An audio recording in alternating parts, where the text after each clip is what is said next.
వందల వేల ఒక కోట్లు ట్రిప్‌కు లూటీ 80 చేసి లక్షల సొంత రూపాయలు విమానం వెచ్చించడం కొనుక్కునేంత ఏందండి? స్థాయి లేదు. ముఖ్యమంత్రి రేవంత్ రెడ్డి గారు సాదాసీదా వ్యక్తి లెక్కనే మామూలు ప్రయాణికులు ప్రయాణించే విమానాల్లోనే ప్రయాణిస్తాం చూస్తున్నాం. ఎప్పుడు అత్యవసరం అయితే తప్ప అద్దెకు విమానాలు తీసుకుంటున్నారు. తప్పేం కాదు కదా, ఒక ముఖ్యమంత్రి స్థాయి వ్యక్తి. మరి వేళ్ళ లెక్క ఢిల్లీలో కార్యాలయాలు కట్టుకోవటం, వందల కోట్లు పెట్టి విమానాలు కొనుక్కోవటం, ఫామ్ హౌస్లు కట్టుకోవటం, ఇది కాంగ్రెస్ పార్టీ నాయకత్వం లేదు. రేవంత్ రెడ్డి గారికి అసలే లేదు.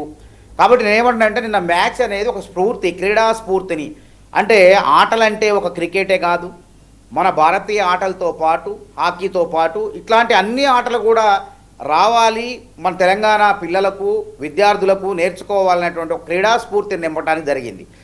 కార్పొరేట్ సోషల్ రెస్పాన్సిబిలిటీ అని ఉంటుంది ఒకటి, సిఎస్ఆర్.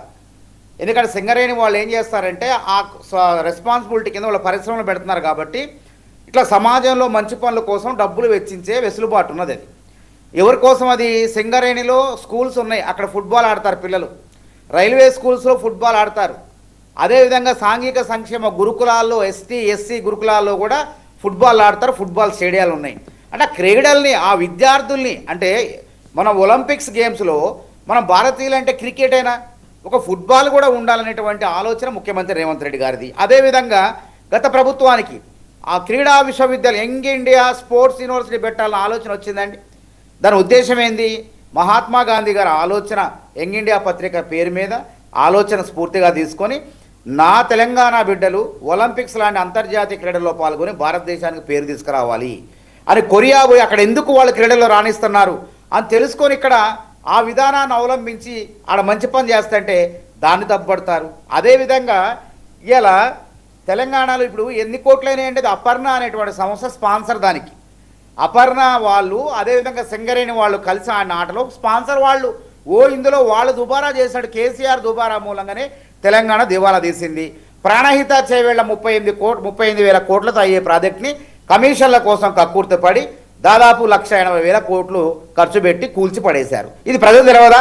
దుబారా అంటే సెక్రటరేట్ 100 ఏళ్లకు సరిపడా సెక్రటరేట్ ఉంటే పేద ప్రజలకు డబుల్ బెడ్రూమ్ ఇల్లు కట్టకుండా వీళ్ళు సెక్రటరేట్ కూల్చి మళ్ళీ దాన్ని కట్టారు. అంటే 600 కోట్లు అని చెప్పి 1,600 కోట్లు తీసుకుపోయారు. అదేవిధంగా ప్రతి పేదవాడికి డబుల్ బెడ్రూమ్ ఇల్లు కట్టకుండా వీళ్ళ ప్రతి జిల్లాలో, ఢిల్లీ రాజధానిలో అంగరంగ వైభవంగా వాళ్ళ పార్టీ కార్యాలయాలు కట్టుకున్నారు. ఇది దుబారా అంటారు. రేవంత్ రెడ్డి అందాల సుందరి పోటీలు పెట్టినా ఎక్కడా కూడా ప్రభుత్వం నుంచి వాళ్ళ స్పాన్సర్ల ద్వారానే ప్రభుత్వ ఖజానాకి ఎట్టి పరిస్థితిలో తీసుకోలేదు. మీరు ఆర్టీఐ కూడా అడుక్కోవచ్చు. అదేవిధంగా ఫార్ములా 1 రేస్ ఏందండి? అత్త సొమ్మాలు దానం చేసినట్టు ఎవరు అనుమతులు లేవు. హెచ్ఎండిఏ సంస్థకు సంబంధం లేదు, రికార్డులు లేవు. ఆ సంస్థ నుంచి ఆ రోజు ఎన్నికలు జరుగుతుంటే ఎన్నికల సంఘం అనుమతి లేదు, అదేవిధంగా ఆర్బీఐ అనుమతి లేదు. భారత ప్రభుత్వంతో జరగాల ఒప్పందాలు ఇట్లాంటి, అంటే గవర్నర్ లేదా రాష్ట్రపతి పేరు మీద జరగాల. భారత రాజ్యాంగంలో 126 నిబంధన ప్రకారం, 291 నిబంధన ప్రకారం అవన్నీ ఉల్లంఘించి 55 కోట్లు ఫార్ములా 1 రేస్ నిర్వహించి అసలు సంస్థ కాదని తోక సంస్థ ఖాతాలో పంపారు పౌండ్ రూపంలో. పంపితే వాళ్ళు ఏం చేశారు? మళ్ళా ఉల్టా వీళ్ళ పార్టీ ఖాతాలోకి 44 కోట్లు పంపారు. అది నేరం కాదు. ఏమవుతాడు ఎక్కడ చేసిండా? కేసీఆర్ గారు మనవడు నిజంగానే ప్రోటోకాల్ని ఉల్లంఘించారు. ఎందుకంటే మా భద్రాద్రి రామాలే, మా రాముడు భద్రాచలంలో ఎవరు పోతారంటే మంత్రులు, దేవాదాయ శాఖ మంత్రి పట్టు వస్త్రాలు కానీ దేవునికి తలంబ్రాలు కానీ సమర్పిస్తారు. అట్లాంటి అధికార లాంఛనాలు జరగాల్సిన చోట చిన్నపిల్లవాడు పోయి పట్టు వస్త్రాలు సమర్పించడం ఏంది? ఆయన మంత్రి ఏమన్నా? ఇక్కడ ఏంది? రేవంత్ రెడ్డి గారి మనవడు కూడా ఫుట్బాల్ ఆటలో పాల్గొన్నాడు కాబట్టి అందరు పిల్లల్ని కూడా ప్రోత్సహించండి. ఈ ఆట చాలా ముఖ్యం. మెస్సీ అనేటువంటి అంతర్జాతీయ ఆటగాడు మనకు సమయం ఇవ్వటం గొప్పండి. కలకత్తాలో చూసారు ఎట్లా జరిగిందో? కలకత్తాలో సమయమీలే. ఇలా కలకత్తాలో మమతా బెనర్జీ వాళ్ళు ఫుట్బాల్ అసోసియేషన్ వాళ్ళు పెద్ద 60 అడుగుల కాంస్య విగ్రహాన్ని ఆయన ఏర్పాటు చేశారు మెస్సీది. అది దుబారానా?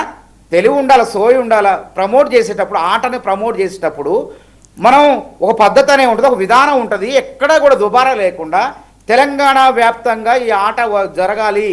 క్రికెటే కాదు, అన్ని రకాల ఆటల్లో రాణించాలనే ఉద్దేశంతో ముఖ్యమంత్రి గారిది అయితే ప్రధానికి జీర్ణించుకోలేక, తట్టుకోలేక, అంటే రేవంత్ రెడ్డి ప్రపంచవ్యాప్తం అవుతాడు.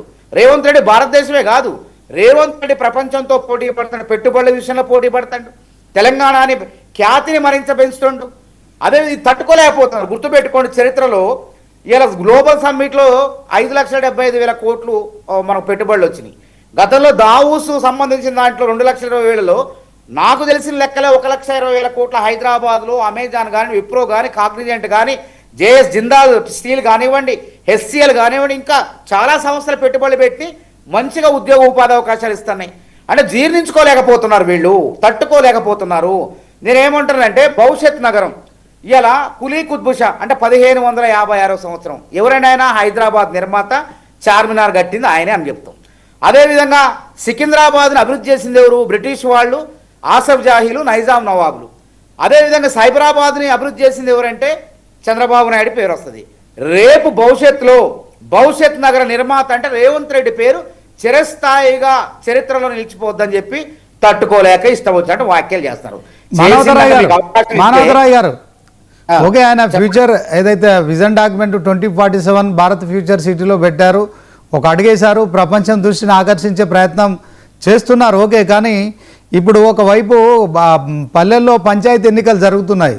సో దాంట్లో ఆయన ఫుట్బాల్ ఆడడానికి ప్రాక్టీస్ చేసుకోవడానికి టైం ఉంది, కానీ పల్లెల్లో ఉన్న సమస్య ఒక ముఖ్యమంత్రి మనం అభినందించాలా.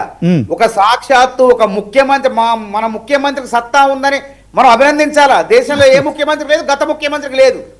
అంత తెంపు చూడండి, ఎంత ఎగురుతుందో అంత ఎగురుతున్నా. గత కేసీఆర్ గారిని ఎగరమనండి, మరి కేటీఆర్ ఎగరమండి, పోరి అంత ఎత్తి ఎగరమనండి.